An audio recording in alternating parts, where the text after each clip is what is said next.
I used to wonder if mindset really mattered. I thought that success was all about talent and skill set, but I came to realize that someone who is great at what they do can quickly be bypassed by someone who is less talented but more confident. Remember this, confidence attracts, but unbelief repels. So if you have a mindset that you are average or that you never get great opportunities, without realizing it, you are creating your reality. Many of the people you look up to, they are not super smart or super talented. You are just as smart and talented as they are. They just latched onto their dream and developed the mental fortitude necessary to keep going when they were feeling the frustration that you might be feeling right now. A belief can create the disease as much as a belief can create the healing. And I go, so the significance of this is profound because nobody talks about the negative belief. And I go, negative beliefs are powerful. It's called nocebo, as you mentioned. And as I said, they can cause any disease and they can kill you. Just because you believe you're going to die, you can die just from the belief. We always have to update our versions about reality because it's the only way that we adapt.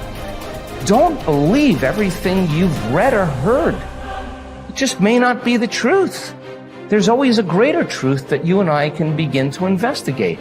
Surely someone in eternity has had similar problems as you and I, and they've gotten beyond it. Yes or no? So study that person. You want to be wealthy? Study wealthy people. Don't just have some panacea that you're just going to get wealthy. Read about wealthy people and find out that they lost everything and failed miserably 20, 50 times. But what they had as a characteristic, a quality in their personality is they were persistent and they kept changing and they kept forgiving and letting go of the past and kept going. And sooner or later they ran into it, and when they had all the money they wanted, it was never about the money. It was just about that they could prove to themselves that they can do it. Stop rationalizing. Stop making excuses. Stop giving yourself little watered down assessments of where you're really at. Tell yourself the truth. Are you making yourself better? Or are you making yourself worse? Are you moving forward or are you moving back? Anything that you have that you feel is a negative, it doesn't matter. Anything you feel it's a positive, it doesn't matter. We're still the ones that make the decisions, and we're the ones that move the needle because no one's doing it for us. We want to change the world, we decide we're going to change it. We want to change the economy in our homes, we have to decide. We want to change the amount of time we spend with family or live into our true purpose or be the woman or God or man God designed us to be. No one else is doing it for us. But what we can do is what you're doing. Gain capabilities from people who've already been there. Be a part of a group bigger than yourself.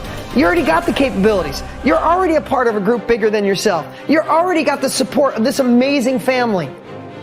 I think true behavior change is identity change. And it's this shifting of your self-image, or your beliefs, or the way you look at yourself. Because it's one thing to say that I want this, and something very different to say I am this. So people walk around with beliefs like that all the time. I'm not a language learner. I'm not good at math. I'm terrible with directions. I'm not good at remembering someone's name. Yeah. And once you have those type of, once you adopt that identity, it becomes very easy to just reinforce that over and over again. And so these three levels that you mentioned, outcomes, process, and identity, all three matter, but I think the key is that you want the direction of change to be in the right way, the right arrow. So if you start with the outcomes, if you start with the result, then you're like, oh, I really want this thing, and here's my plan for getting it. And most people just never think about the identity that comes underneath that. Like they think, I want to lose weight, or I want to be skinny, and if I follow this diet, then I'll be skinny. And then they don't really give any thought to the beliefs behind their behavior. But if you start the other way around, if you start at the identity, and you say, all right, who's the type of person that could lose weight? Well, maybe it's the type of person who doesn't miss workouts. Then you start with that identity. You say, okay, I want to become the type of person who doesn't miss workouts.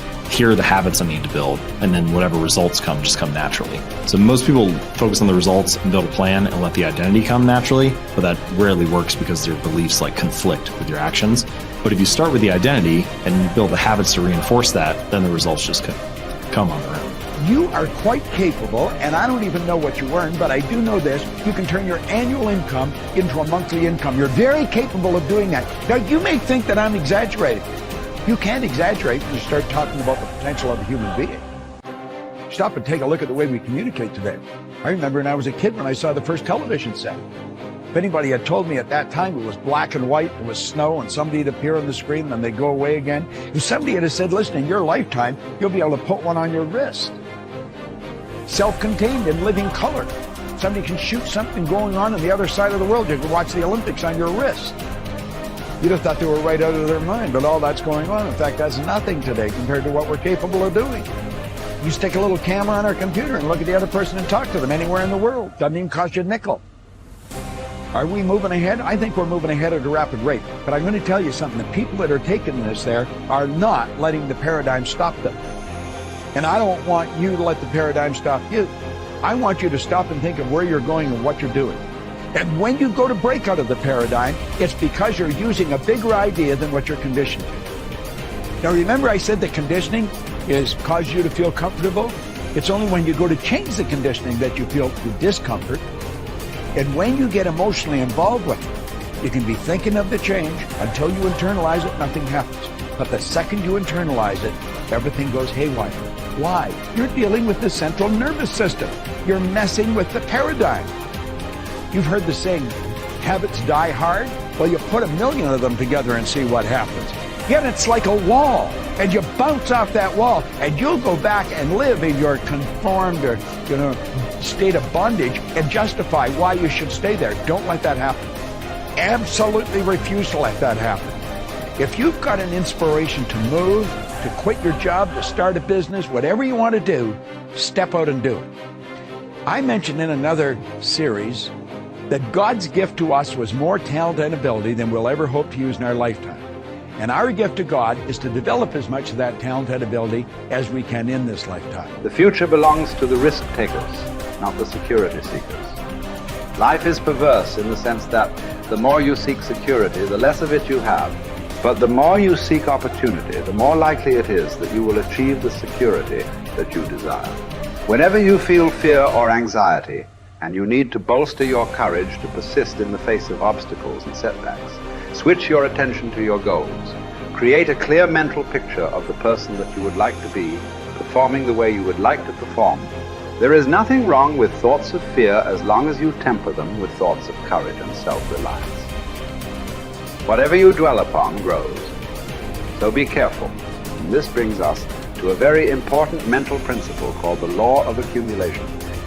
The application of this law is a fundamental reason for success in every field, including yours. This law says that every great life or great career is an accumulation of hundreds and perhaps thousands of efforts that nobody ever sees or appreciates. Great success is the result of countless hours, maybe even months and years, of preparation and hard work toward the goal of becoming very good at what you are doing. This law of accumulation says that life is very much like a balance sheet with both credits and debits. Every time you do something positive to enhance your abilities and to improve your life, you get a credit on the credit side of your ledger. Each time you waste your time or neglect to take advantage of an opportunity to learn and grow, you get a debit on the debit side of your ledger. Here's the key. Everything counts. Everything that you do or fail to do is written down and totaled up on your balance sheet. Everything that you do or fail to do counts in some way. Nothing is neutral. Everything is either moving you toward a better life or moving you away from it. Everything counts. A successful, happy, self-confident person is an individual who has consciously and deliberately built up a lot of credits on his or her balance sheet. An unhappy, negative, or insecure person is a person who has a lot of debits on his or her balance sheet, because the only things that count are your actions. It seems that every positive and constructive action you engage in adds up and increases your levels of self-confidence and self-esteem. The law of incremental improvement, perhaps the most important corollary of the law of accumulation, is what is called the law of incremental improvement. This is really the law that explains how you move from wherever you are to the top of your field. This is the law that explains all great success in America or anywhere else in the world. This law simply states that a person becomes good at his or her chosen field by improving incrementally, continuously, over a long period of time.